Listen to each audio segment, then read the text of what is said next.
Bismillahirrahmanirrahim. Assalamualaikum warahmatullahi wabarakatuh. Perkenalkan, nama saya Siti Aisyah dengan nomor induk mahasiswa 20210107 kelas B1 non-reguler 2020. Baik, di video kali ini saya akan memaparkan materi mengenai hybrid learning. Adapun tujuan dibuatnya video ini adalah untuk memenuhi salah satu tugas mata kuliah Inovasi Pembelajaran Bahasa dan Sastra Indonesia dengan dosen pengampu Ibu Yesi Meliani Kartiwi, MPD. Baik, untuk cakupan materi yang akan dibahas dalam video ini adalah yang pertama, ada pengertian dari hybrid learning. Yang kedua, ada kelebihan dan kekurangan hybrid learning. Yang ketiga, ada manfaat hybrid learning. Yang keempat, langkah-langkah hybrid learning. Dan yang terakhir, ada implementasi dari hybrid learning. Baik, langsung saja ke materi yang pertama. Di sini ada pengertian dari hybrid learning. Nah, apa sih hybrid learning ini? Saya mengambil dari dua ahli. Yang pertama ada menurut Boyle 2003. Ia berpendapat bahwa hybrid learning ini adalah pembelajaran yang menyatukan proses kegiatan belajar mengajar online dengan tatap muka yang dilakukan secara teratur dan efektif. Adapun menurut Lin 2003, hybrid learning ini adalah pengkombinasian antara e-learning dengan metode belajar secara tatap muka. Lalu, apa kesimpulannya dari hybrid learning? Saya menyimpulkan bahwa hybrid learning ini merupakan penggabungan dua kegiatan belajar yaitu online dan offline dalam waktu yang bersamaan. Oke, yang selanjutnya ada model hybrid learning mengembangkan 4 dimensi menurut teori Harry dan Budi. Dimensi yang pertama ada pembelajaran face-to-face. Pembelajaran face-to-face ini bisa dilakukan di kelas, auditorium, laboratorium, dan lain sebagainya.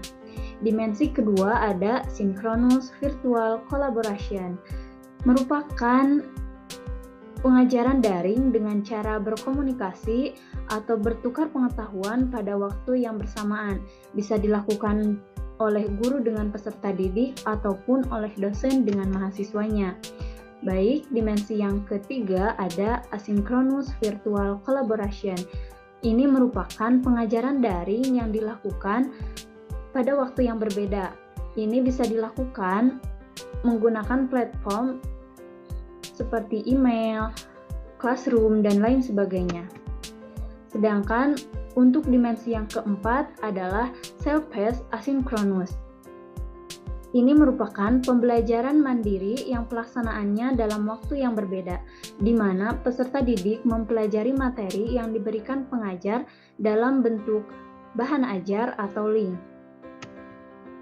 Yang selanjutnya ada ciri-ciri pelaksanaan hybrid learning.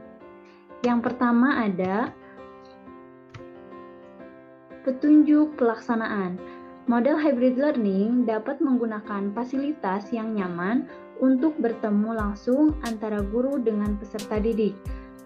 Praktikum pembelajaran dapat diuji coba secara mandiri, begitu juga dengan pengumpulan materi dan tugas lebih fleksibel. Pada belajar mandiri dapat dikirim secara daring, sedangkan pembelajaran luring dan praktikum dapat dikirim saat itu juga.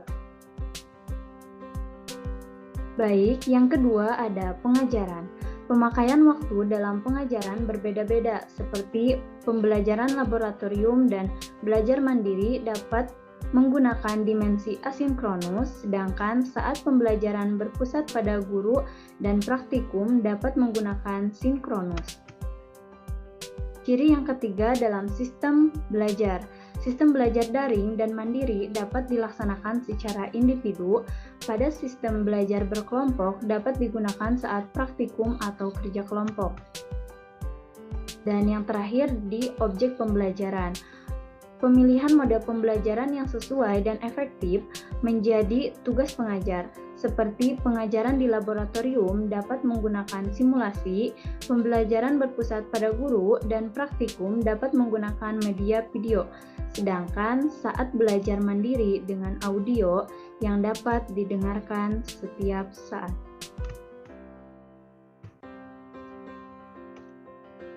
Baik, di sini ada kelebihan hybrid learning.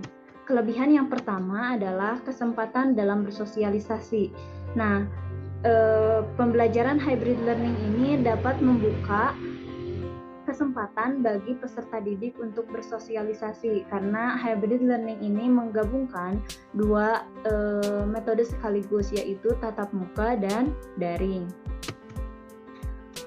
Yang kedua, memulihkan kesehatan fisik dan mental. Metode ini dapat membantu kita dalam memulihkan kesehatan fisik dan mental akibat terus-menerus berdiam diri di rumah dan mengikuti pembelajaran secara daring. Dan yang ketiga ada pembelajaran menjadi lebih fleksibel.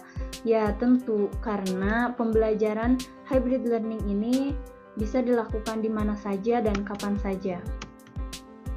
Dan yang terakhir adalah memanfaatkan teknologi. Sejak pandemi, pemanfaatan teknologi semakin mudah untuk digunakan, sehingga membuat peserta didik memahami dalam penggunaan teknologi. Baik, di slide ini ada kekurangan dari hybrid learning. Yang pertama, orang tua harus berperan ekstra.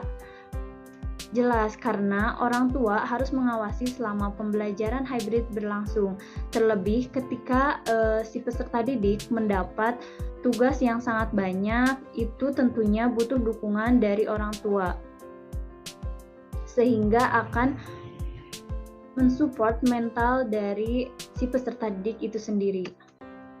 Yang kedua, ada peserta didik sulit membuat jadwal pembelajaran.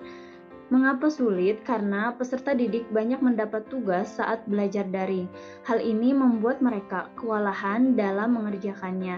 Mereka menjadi sulit untuk mengatur waktu pembelajaran. Yang selanjutnya ada manfaat dari hybrid learning. Yang pertama, kegiatan pembelajaran menjadi lebih fleksibel.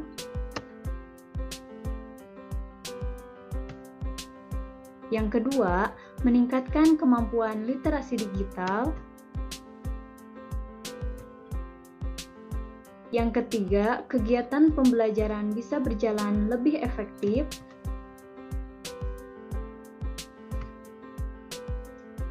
Yang keempat, guru dan peserta didik semakin mahir dalam mengoperasikan teknologi.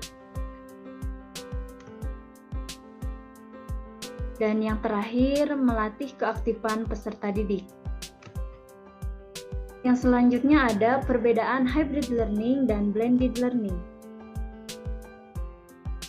Perbedaan yang pertama, pada pembelajaran hybrid learning, guru harus memberikan pembelajaran yang sama di jam yang sama pada kelompok peserta didik yang berbeda. Contohnya, hybrid learning adalah peserta didik kelas 8B dibagi menjadi dua kelompok, yaitu kelompok tatap muka dan daring. Pada hari Senin jam 8 untuk pelajaran bahasa Indonesia, peserta didik kelompok tatap muka melaksanakan pembelajaran di sekolah, sedangkan untuk kelompok daring berarti dilaksanakan di rumah masing-masing dengan menggunakan media Zoom.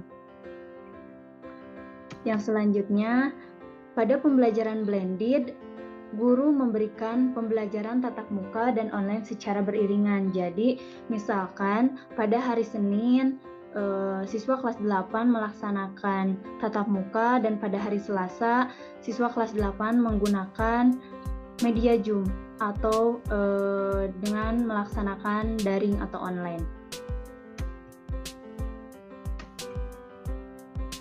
Yang selanjutnya ada langkah-langkah hybrid learning. Yang pertama, membuat visi dan misi yang sama antara guru dan peserta didik. Sebelum melaksanakan kelas hybrid, guru harus memastikan peserta didik mengerti dengan aturan pembelajaran yang akan berlangsung terkait tujuan pencapaian pembelajaran, penilaian, materi yang akan disampaikan. Yang kedua, Membentuk kelas yang menyenangkan dan interaktif. Kelas yang menyenangkan dan interaktif adalah kunci untuk ketertarikan peserta didik pada pembelajaran yang sedang diikuti. Yang selanjutnya, memanfaatkan teknologi LSM atau Learning Management System. Teknologi LSM ini memudahkan guru untuk menyusun strategi pembelajaran dari mulai implementasi hingga penilaian. Yang keempat ada membuat dokumentasi di setiap sesi pembelajaran. Dokumen bisa berupa rekaman kegiatan atau arsip, tugas, serta kehadiran peserta didik. Yang selanjutnya ada persiapan hybrid learning. Persiapan yang pertama yaitu memperbaiki sanitasi yang baik di sekolah. Sanitasi di sekolah ini dapat meliputi tempat cuci tangan, kebersihan kelas, keberadaan hand sanitizer, dan lain sebagainya. Yang kedua, membentuk satuan tugas atau satgas untuk memantau terlaksananya protokol kesehatan di sekolah. Satgas ini berperan memantau penerapan prokes di lingkungan sekolah, mulai dari pengecekan suhu tubuh, memakai masker, dan lain sebagainya. Yang ketiga, memperbaiki denah tempat duduk sesuai arahan prokes. Di kala pandemi seperti ini, tempat duduk tidak boleh terlalu dekat. Nah, oleh sebab itu menjadi tugas dari Satgas sekolah. Yang keempat adalah membuat jadwalsip bagi peserta didik. Sebelum menggelar pembelajaran hybrid, guru harus membuat jadwalsip terlebih dahulu. Jadwal ini memuat daftar peserta didik yang harus melakukan tatap muka dan yang harus melakukan daring.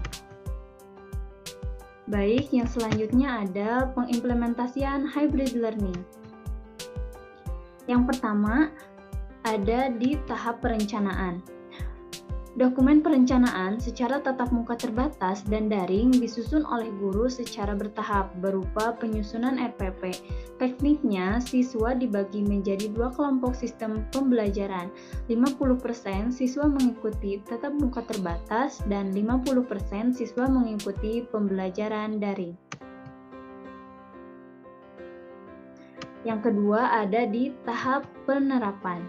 Model pembelajaran hybrid learning dalam cakupan durasi proses kegiatan belajar mengajar, platform yang digunakan, strategi media seperti Google Classroom, Zoom Meeting, Google Meet, dan lain sebagainya. Dan di tahap evaluasi, penilaian pembelajaran hybrid learning mencakup penilaian proyek, ulangan harian, penilaian sikap, proyek, dan portofolio. Nah, di sini ada contoh implementasi dari hybrid learning. Di kegiatan pendahuluan, diawali dengan pembelajaran guru mengecek kesiapan peserta didik melalui media Zoom bagi peserta didik daring dan mengecek langsung bagi peserta didik yang luring, serta menyapa siswa satu persatu. Dilanjut dengan berdoa dipimpin oleh salah satu peserta didik yang ditunjuk oleh guru. Dan yang ketiga, menyanyikan lagu nasional untuk menumbuhkan semangat nasionalisme. Yang keempat, mengisi kehadiran siswa yang hadir dalam pembelajaran online atau offline. Nah, di kegiatan inti yang pertama yang dilakukan oleh guru menginformasikan tentang pembelajaran yang akan dimulai di kelas online ataupun offline. Yang kedua, guru mengirimkan video pembelajaran tentang materi teks biografi. Siswa mengamati video pembelajaran tentang teks biografi. Yang selanjutnya, guru memberi kesempatan untuk siswa bertanya berkaitan dengan teks biografi. Dan yang selanjutnya, guru memberi tugas kepada siswa melalui Google Classroom. Yang keenam, guru menginformasikan kepada siswa untuk menyelesaikan tugas yang diberikan melalui Google Classroom.